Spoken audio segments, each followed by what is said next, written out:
The Golden Fork wasn't just another restaurant in downtown St. Petersburg, it was an institution.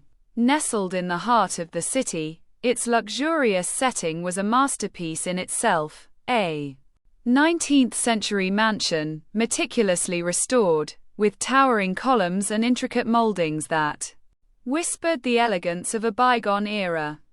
The grand chandeliers overhead sparkled like diamonds, casting a soft, welcoming glow over the entire dining room.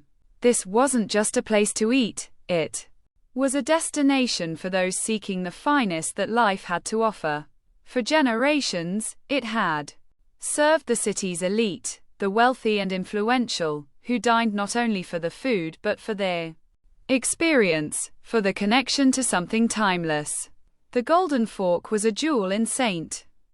Petersburg's crown, and its reputation was built not just on its exquisite interpretation of classic Russian cuisine, but also on its exceptional service. This was where tradition and perfection met, a place where every detail, no matter how small, was executed with absolute precision. And at the heart of this perfection was one man, Pavel Nikolaevich Volkov, the administrator and the guiding force behind the restaurant's flawless operations. Pavel was a man who believed in order, in systems, in structure. He was a creature of habit, and his dedication to perfection was unmatched. At 53, Pavel had refined himself into a model of discipline. His salt and pepper hair was always neatly combed, his black suit pressed with the sharpness of a blade, and his patent leather shoes reflected light as if they were mirrors. His presence in the dining room was commanding, his every move calculated. There was no room for error in Pavel's world. Every member of his team had a role to play, and they played it to perfection. Following their 100-page service manual Pavel had meticulously crafted over the course of 20 years.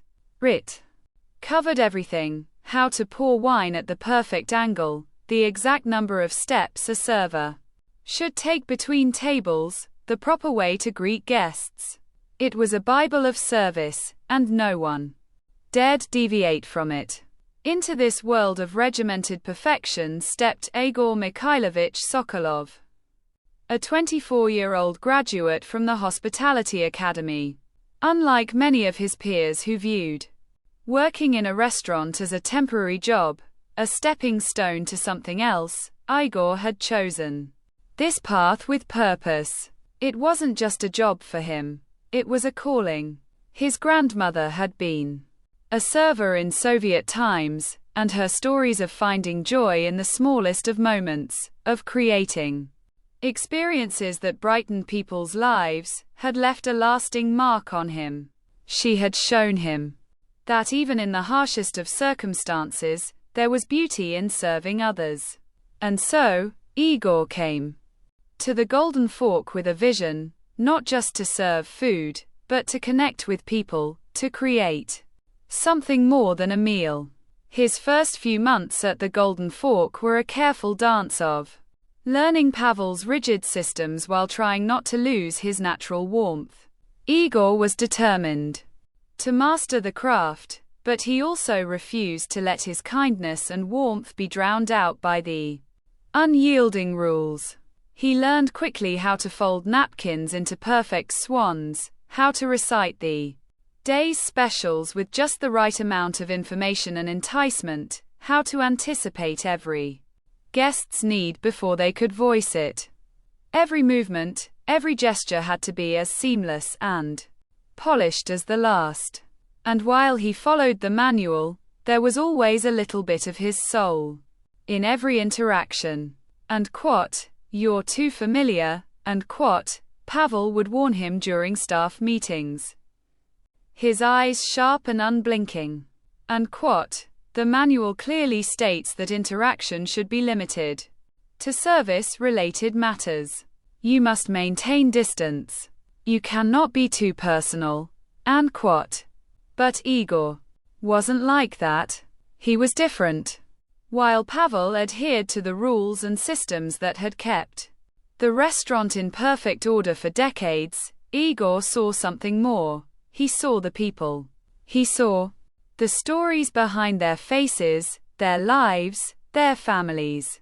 He noticed the elderly couple who always dined on Thursdays, the young couple who celebrated their anniversary every year, the businessman who came in for a quiet meal alone. Igor made it his mission to remember their names, their preferences, their personal histories. He saw them as more than just customers. They were guests, and they deserved to feel special. And the results spoke for themselves. Igor's tables had the highest satisfaction ratings of anyone on the staff. Guests began to request his section, specifically, drawn not just by his skill in service but by his genuine interest in their lives. They appreciated that he remembered their favorite wine, that he asked about their families, that he took the time to connect with them as human beings. Even Pavel couldn't argue with the results. However, this success came at a cost. Among the staff, Igor became known as the one who was always willing to lend a hand, whether it was helping to polish glasses before the dinner rush, or covering a shift for a colleague whose child was sick. He was always there, always willing to go above and beyond, and people appreciated it. He even kept a small notebook, not just for orders but for details, dates, names, favorite dishes, so he could better remember the guests. Yet, no matter how much he did for others, Pavel's warnings echoed in his mind, and quote, "Don't get too familiar," and quote. Still, Igor persisted, because he knew the heart of hospitality wasn't in the perfect wine pour or the precise timing of the meal. It was in the connection. It was in making someone feel valued, in making them feel at home. Then came the evening that would change everything. It began like any other. The dining room hummed with conversation, the clinking of crystal glasses filled the air, and the kitchen worked in perfect harmony, delivering dish after dish with the precision of a well-oiled machine. Igor had just finished serving the Petrov family their usual Thursday night dinner when he noticed an elderly couple being seated in his section. At first, they seemed like any other guests, just two more faces among many. The man, he would later learn, was Grigory Andreevich Kuznetsov, but at that moment he was just another person to serve.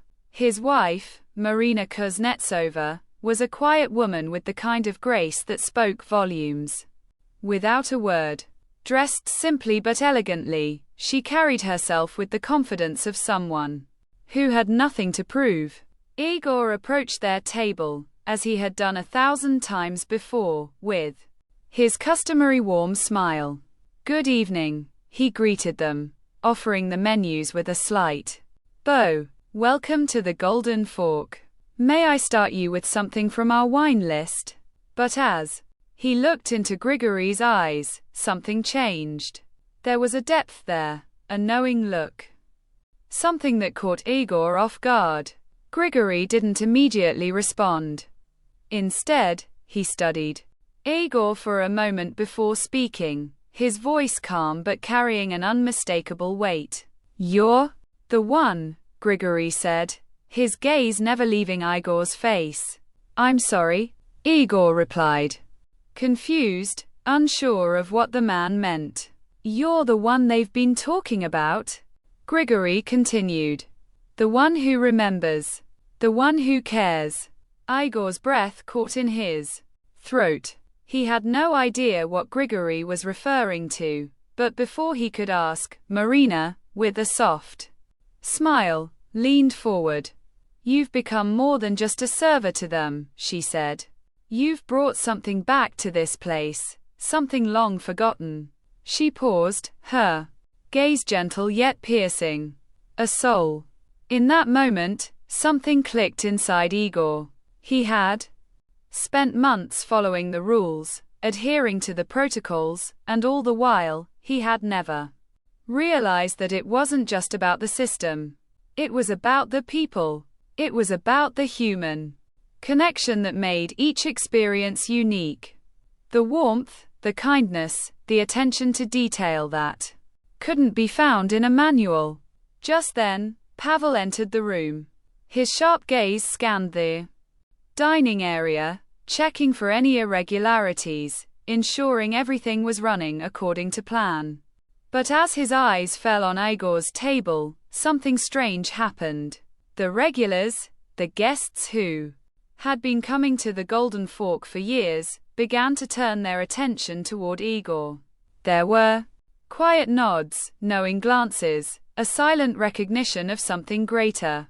The atmosphere shifted, and, for the first time, Igor felt that he had done something that transcended service. It had become an experience. Pavel's eyes darted from one guest to another, his perfectly controlled demeanor faltering for the briefest moment.